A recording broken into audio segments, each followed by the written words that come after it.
Dr. Pachinik, thank you. What do you really think's going on here? Well, Alex, it's a pleasure to be on the audience on your show again. Honestly, I think Scalia's death has more relevance to what you and your great audience and Trump has been doing to than the actual death of Scalia. And let me explain it. We have had, since you and I have had a 14 or 15-year relationship, we have been attacked, not only you, but I, repeatedly as truthers, conspiracy. That is the way the establishment and, as you call it, the decaying media has been putting us in the corner. What we're dealing with is far greater than Scalia.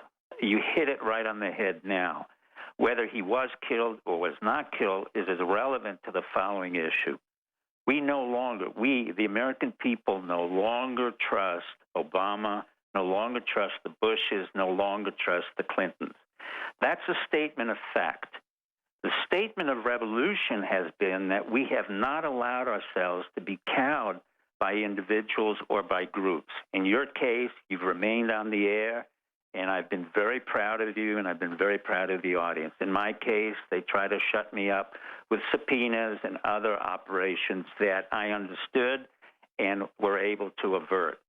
The real issue at hand, Scalia may be the flashpoint, but we are now entering the heat of battle. And the battle basically is a revolutionary battle where Trump correctly is saying the things that you have said, the audience has said, and we have talked about.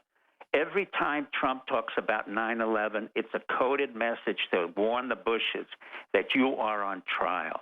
It's not simply that I happen to know, as Trump says, the people who own the building, but I happen to know who did it as well. Trump is exceedingly bright. He's exceedingly incisive. I could not have predicted 5 years ago, even a year ago, that Trump would have come to the forefront. But thanks to Roger Stone, to Corey Lentowski, and others from the Tea Party and other parties, they've come forward and have picked the right man who was not beholden to anybody. So what are we really talking about when Scalia is dead? The attention focuses to the Clintons, correctly. Why? Because Hillary Clinton has a history of lying, distortion, killing, and assassination, as does Bill.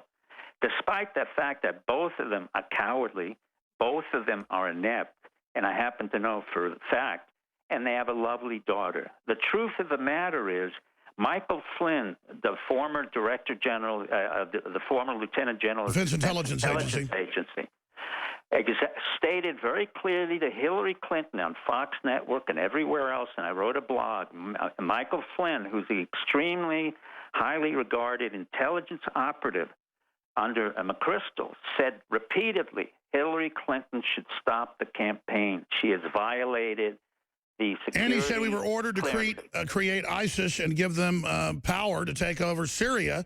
He said that on Al Jazeera and on Fox, which to me signaled a rebellion within the military, a soft Valkyrie. And so this is all about pushing a referendum of, we don't trust you, you're illegitimate, we don't buy anything you're selling.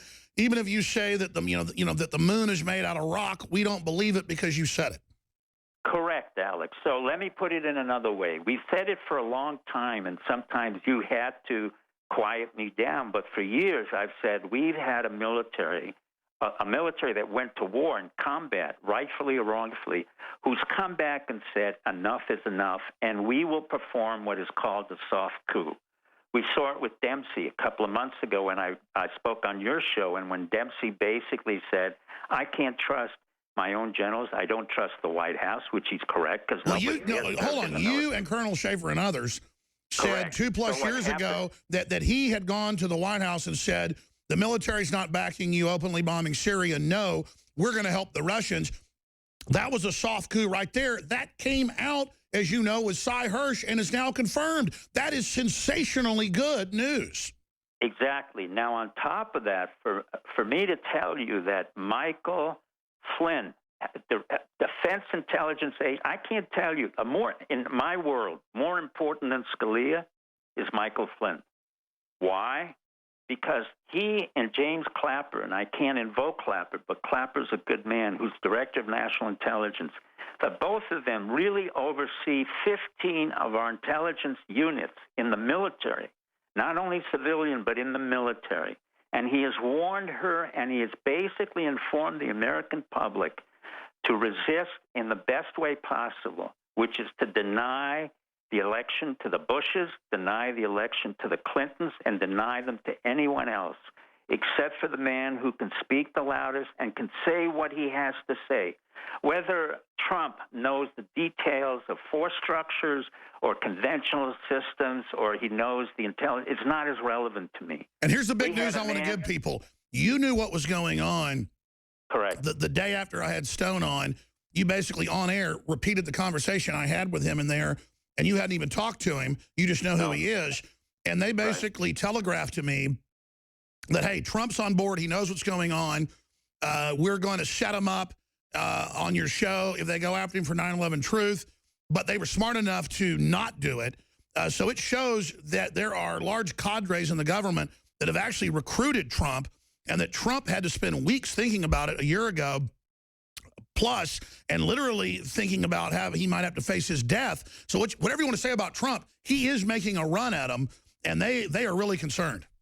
Let me, this is, and without being an exaggeration, this is the equivalent of a new American Revolution. You and I have waited for 14 years since 9/11. What Trump did on the past weekend and attacked George Bush Jr. was right on the mark. Scared the hell out of them. Very clearly. They're scared. They're scared. And what you're seeing now is the desperation of what happened in the French Revolution. The kings and queens, their heads are going to be cut off. And Hillary, her head is going to be cut off. In the case of Bush Jr., his head is going to be cut off. That's metaphorically speaking. As long as the American public thrusts forward and keeps up that momentum, basically what they're saying is that the Republican establishment is finished, which it is, because I can't believe McCain and a whole bunch of those old farts really represent anything other than their own vested interest. And when you see, what's her name, the Graham Lindsay, Miss Lindsay talking, even though he's been in combat, he's been in the military, I give him credit, he's not relevant.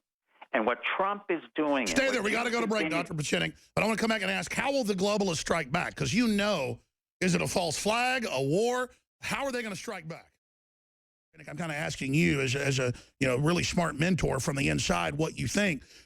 I could feel in my gut the danger and the creepiness that when they see InfoWars now as a reporter, they get an adrenaline rush. They stand up like a cat getting electrocuted, and their people all freak out with fear when they hear my name or see our flag on a microphone. So I know these are dangerous killers. These are mafia dons. And it doesn't scare me, but it's bracing and nauseating to see them react in fear of my name or my symbols. What do you say to that, sir? Well, I think it's a tribute to you and your millions of people in the audience around the world to know that we all believe in an alternative narrative, which is not given by the standard media or the presidency. Basically, what you're involved in now, and I say it in terms of the intelligence operative that I was or am, you're involved in agitation propaganda. What we're doing now on your part and what you have done effectively is to basically agitate the entire structure of not one administration, but 3 administrations spanning over 30 years. At the same time, because of your vocal opinion, and I'm not talking, to flaunt you or laud you, but you have done a remarkable job of taking the information that we now know on the internet and the people who come along with us, the military men who fought in Iraq and Afghanistan, who understood that the biggest lie that was given to them was by a coward who avoided the draft named George W. Bush Jr., and another coward who avoided the draft 11 times named Cheney, all of whom can pronounce big words and send everyone to war except themselves or their brothers. Neither Neil, Marvin, Jeb, or George, all cowards. Not maybe cowards, but cowards, outright cowards and disgusting individuals. And it's one thing if they dodge the draft, but then to be warmongers on top of it later. That's the way to cover up the fact that they're cowards. So those who send us to war and never been to war, we will have to deny. And this is where the Iraqi and Afghanistan veterans, the brave warriors who went forth, the men and women, to stand up and say, we've had enough. You want to go to war, Mr. Cruz? You go to Canada and join up and go with the military. You want to go to war, Mr. Rubio? You've never been to war, but you've certainly been, your brother-in-law has certainly been in the cocaine wars in Miami. So what's happening is a lot of the issues of truth are coming forth. Will they assassinate you? No, I can guarantee you that. And the reason is very simple. Whoever they is, number one, not interested in assassinating you or anybody else. And number two, there is an inability within the structure to have assassinations committed without outsourcing. Let me be very clear. The people who usually did the dirty work in the JFK assassination came out of Texas. I don't want to go into their names, but many of the presidents were involved. Senior Bush, Nixon, and others were involved in the assassination of Kennedy. He should never have been president. He had Addison's disease. Stay there. This is amazing info. Stay right there. I mean, we know it was exactly who you mentioned in LBJ, and we have the deathbed confession of E. Howard Hunt, which we premiered here.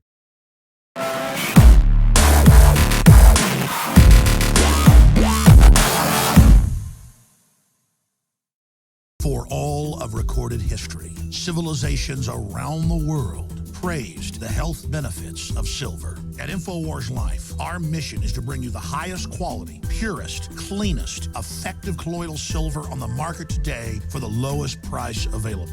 You don't have to be a doctor to know. The fall and winter months are the most dangerous time of year in North America when it comes to you and your family's health. InfoWarsLife.com is very excited to announce our biggest run yet of Silver Bullet colloidal silver, exclusively available at InfoWarsLife.com. Now, InfoWarsLife.com has taken colloidal silver to the next level using a cutting-edge technique that is free of toxic artificial additives. Now more than ever, it's important to stock up on high-quality Silver Bullet from InfoWarsLife.com and to help others during Christmas by teaching them about the powerful benefits of silver. Secure your Silver Bullet today at InfoWarsLife.com or by calling toll-free 888-253-3139.